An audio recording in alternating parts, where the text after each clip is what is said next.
yn adran y Ceffylau ar y Merlod Lliw. Mae Merfeirniadu yn cyrraedd uchafbwynt yn y dosbarth i'r Ebolion Ebolesi Blwydd. Ac dyna Declan Davies sydd yn gyntaf ar hyn o bryd. Ac Willow's Jubilee Queen, dy berchnogaeth Joshua Bassett. Wrth y march Saibrand ac allan ar gaseg unknown fel maen nhw'n dweud. Yeah. So, heb gael ei gofrestru. A Declan Davies sydd yn tywys yn neud bywoliaeth allan o ddangos. Mae hefyd yn brido yn dywe. Yn byw yn Llanelli. Ie, wrth gwrs. Ac yn hynod llwyddiannus. Yndi mae cyn ddisgwyl yn Ysgol Ystrade. Ac wedi wneud enw dda i fo'i hunain, chwarae teg dros y blynyddoedd dwytha. Yn wneud job proffesiynol iawn. Bravo.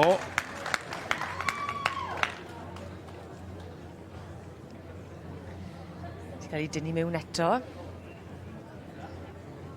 A bach mwy o mateb gyda'r gynulleidfa, gyda'r oedrannau hun. Yndyn, maen nhw'n wrth gwrs yn mwynhau ac meddwl bod yr Ebolesi wedi bod yn llwyddiannus gan boblogaidd trwy'r sioe'r ha ac y dorf amlwg yn cymeradwy ac yn gwerthfawrogi hynny. Pan wyt ti'n meddwl y paratoi y ceffylau yma ar gyfer y gystadleuaeth?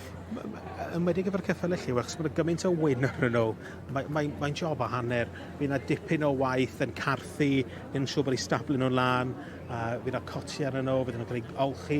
Chi'n weld y siwrle sydd gen lot o'r rhai y teipiau mwy traddodiadol. Mae'n job cadw hynna yn wyn ac yn lan. Felly mae yna rhyw siampws arbennig sydd yn rhai glas sydd wedyn yn wynu yn fusglair iawn. A wedyn calch wedyn, wrth paratoi nhw, blociau calch i gael nhw'n win-win. A mae'r ceffylau Merlod Lliw yn nodi tipyn o garreg filltir. Mae yna gymdeithas dros wedi bod? Oes, chaps maen nhw'n gael o fo, yn fyr, Coloured Horse and Pony Society. Yn den, wedi sefydlu, wedi chi'n dweud, 30 mlynedd yn ôl, a wedi bod yn gymdeithas arbennig, wedi gwneud gwaith da i hybu'r ceffylau ar y Merlod Lliw ac i weld un o'r adrannau cryfad yn ei gweld hyd yn hyn yn y ffair, felly amlwg yn gwneud rhywbeth yn iawn. Ydy.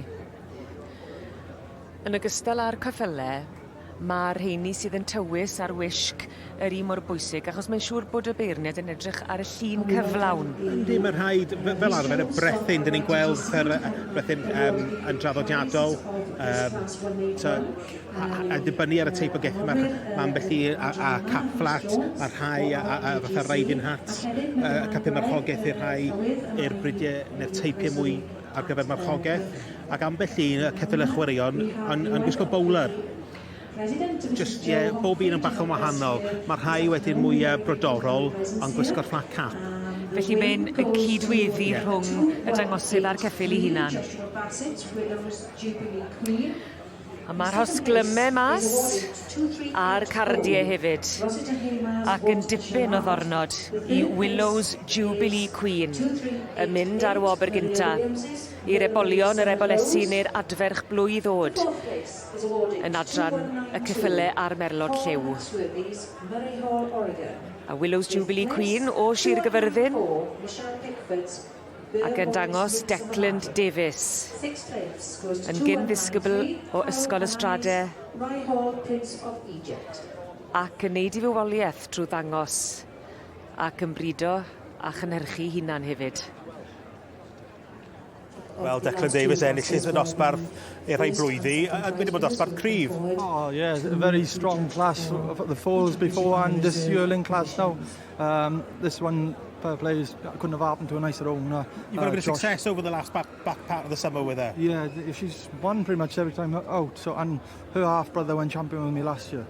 So, yeah, and the owners, Josh and Beth Bassett, I couldn't wish them anything.